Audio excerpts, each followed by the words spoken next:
Je suis heureux de pouvoir parler ici et exprimer toute ma solidarité envers le peuple congolais. Et je soutiens sa résilience. Alors, ici nous avons des éminents professeurs et c'est une occasion d'entendre des voix différentes. Mais j'entamerai par ce que j'ai dit il y a à peine 2 semaines, Madame la Présidente, nous recevions une délégation des parlementaires congolais. Il est temps que nous, Européens, nous qui vivons ici, qui n'avons pas toujours l'information utile sur le terrain, nous commencions à penser que quand les pompiers éteignent le feu, le pompier cherche la source du feu.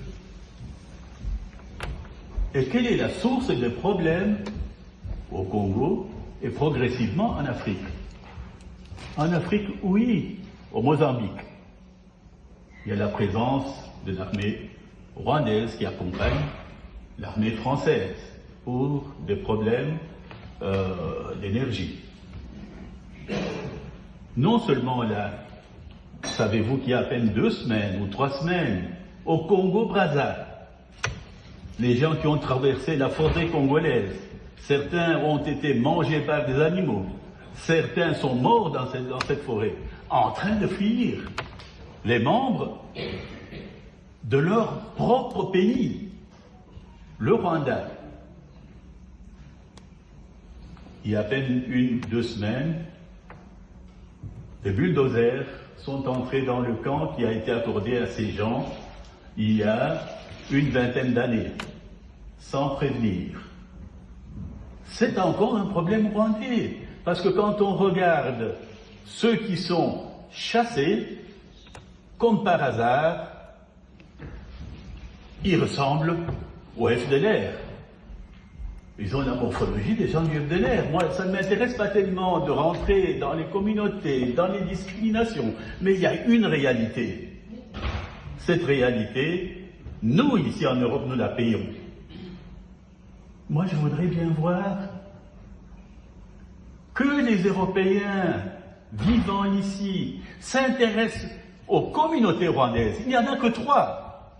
Le Congo, c'est des centaines de tribus. On demande au Congo de faire un dialogue inclusif. C'est quoi ça, cette histoire? Le Congo a déjà fait plus de 50 dialogues.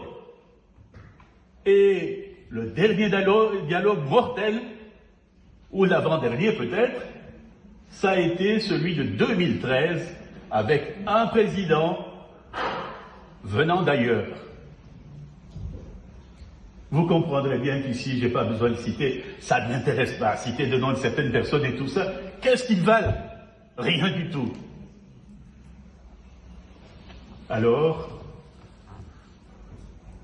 je vous dis sincèrement que, parce qu'il a été cité le cas des religieux congolais. Investieren Sie in Ihrer Muttersprache mit XTB. Neuigkeiten am Markt. Des monseigneurs, des seigneurs qui ont des femmes, des enfants, que l'on peut identifier ici. Alors, soyons un peu subtils.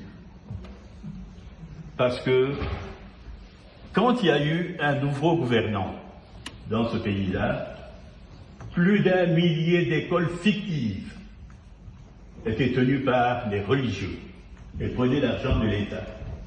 Quand on a commencé à juguler cela, les problèmes ont commencé.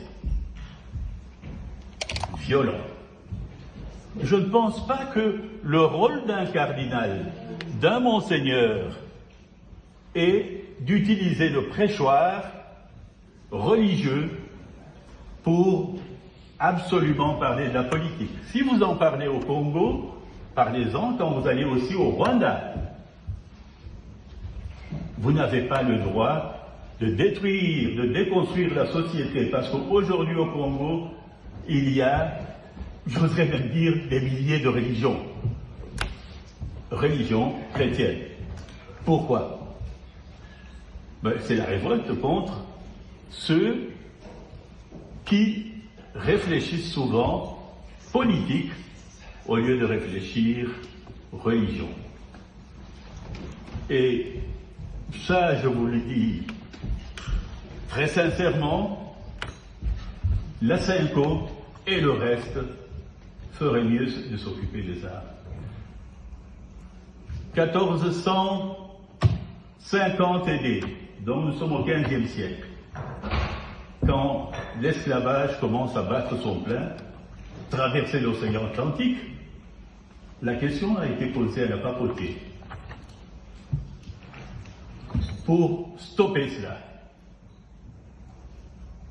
Vous savez ce que la papauté a fait?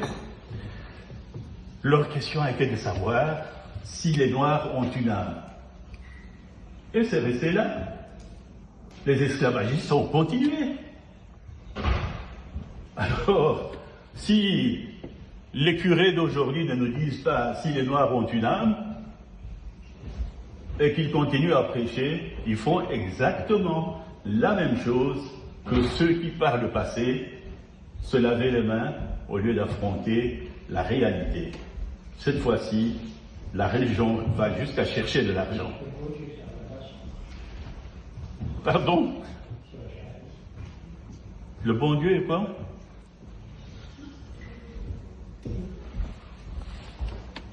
Ah, oui. Bon, moi j'ai rien contre le bon Dieu, ça sachez-le.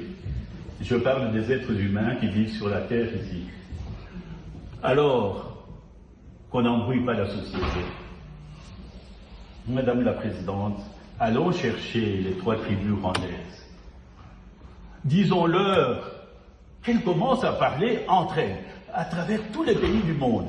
Vous savez qu'ici en Belgique, pour ceux qui font attention, si vous êtes invité par quelqu'un d'une tribu, dans un restaurant, vous serez surpris de ne voir que des gens qui lui ressemblent. Ce sont des expériences vécues. Alors, si eux ne s'entendent pas, même à l'étranger, qu'est-ce qu'on a à demander à des centaines de tribus qui vivent ensemble, qui font de la musique ensemble, qui dansent ensemble? Qu'est-ce qu'on a à leur demander de faire des dialogues inclusifs? On en a fait, ils en ont fait. Ça a été un fiasco. 2013, on a introduit l'armée rwandaise dans l'armée congolaise. Et aujourd'hui, ce qu'on vit, des défections par ici. Vous amenez une cinquantaine de jeunes militaires, et puis le plus âgé fait sa défection, vous le retrouvez au Rwanda. Alors toutes ces choses-là doivent changer. Donner au peuple congolais le temps de comprendre ce qu'il vit. J'entends parler de la Constitution. C'est quoi ça, la Constitution? Les règles. Mais quand il y avait une Constitution, ils l'ont changée. Où se trouve la loi Bakajika, qui défendait, qui protégeait la terre, le sol et le sous-sol? On ne pouvait pas acheter un endroit, puis un jour il y a des mines là-dedans, et se dire qu'on est propriétaire des mines. Mais ils l'ont fait. Ils l'ont fait. Et parmi les dirigeants qui réunissent les gens à Nairobi et tout ça, ils ont acheté des terrains où le sous-sol est pourri des mines. Est-ce que c'est normal? Est-ce qu'ici en Belgique, nous aurons la chance de le faire? Non. Et dans chaque pays, il y a toujours des problèmes. Nous constatons qu'aujourd'hui, nous nous battons contre nos problèmes à nous ici en Belgique. Ça ira. Mais alors qu'on donne au Congo la chance de réfléchir ensemble comme ils ont l'habitude de le faire. Et s'il y a des politiques qui sont contents, qui ne sont pas contents, j'ai pas entendu jusqu'à présent qu'on tue des gens au Congo pour la politique.